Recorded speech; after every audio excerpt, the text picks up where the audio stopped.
আসসালামু আলাইকুম এভরিওয়ান, কেমন আছেন সবাই? আশা করি ভালো আছেন। ওয়েলকাম টু হ্যাপি কুকিংসে। আমার আজকের রেসিপি হলো ডালের পিঠা।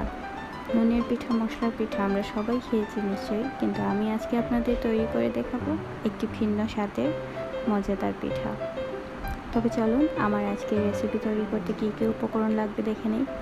আমার আজকের রেসিপি তৈরি করতে যা যা লাগবে: বুটের ডাল 1 কাপ, চালের গুঁড়া 2 কাপ, ময়দা 1 কাপ, রসুন বাটা 1 টেবিল চামচ, আদা বাটা 1 টেবিল চামচ, পেঁয়াজ বাটা 2 টেবিল চামচ, হলুদের গুঁড়া 1 চা চামচ, পাঁচফোড়নের গুঁড়া 1 চা চামচ, কাঁচামরিচ কুচি 1 টেবিল চামচ, স্বাদ মতো লবণ এবং পরিমাণ মতো পানি।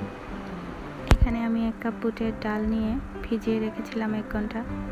1 ঘন্টা পরে সেদ্ধ করে নিয়েছি। এখন 2 কাপ চালের গুঁড়া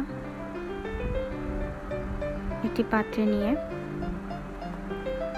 10 মিনিট অল্প আঁচে চুলায় ভেজে নেব।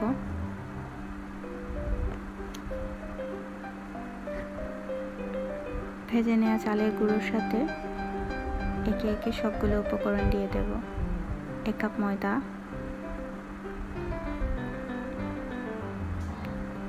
1 টেবিল চামচ রসুন বাটা,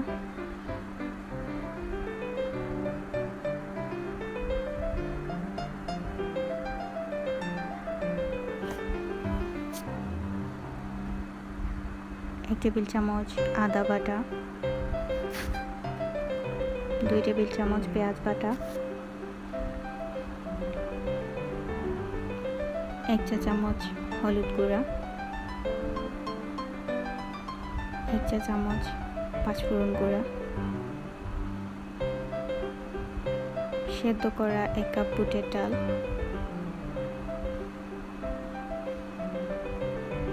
1 টেবিল চামচ কাঁচামরিচ কুচি,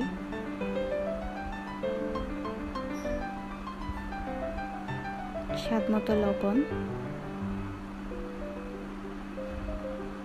সবগুলো উপকরণ নিয়ে খুব ভালো করে মেখে নেব। খুব ভালো করে মেখে নিতে হবে যাতে ডোটা একটু স্মুথ হয়। অল্প অল্প পানি দিয়ে ডোটাকে ভালো করে মুথে নেব। ডোটা তৈরি হয়ে গেছে। এখন রুটি বেলার মতো করে পিঠাগুলোকে বেলে নেব।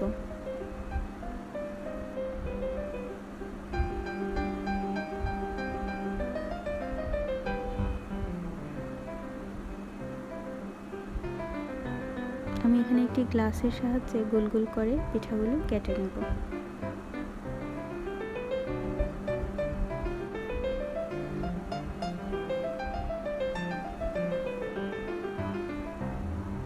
এভাবে কেটে আপনারা ফ্রোজেন করেও রাখতে পারেন।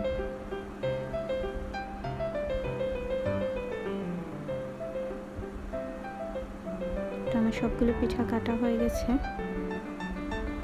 এই তো এখন ভেজে নেবার পালা। তো একটি ফ্রাই প্যানে তেল গরম করে অল্প আঁচে পিঠাগুলো ভেজে নেব।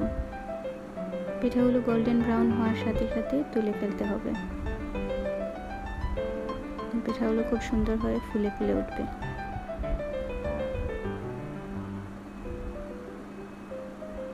এই তো তৈরি হয়ে গেল আমার গরম গরম মচমচে ডালের পিঠা। আপনারাও ট্রাই করে দেখবেন।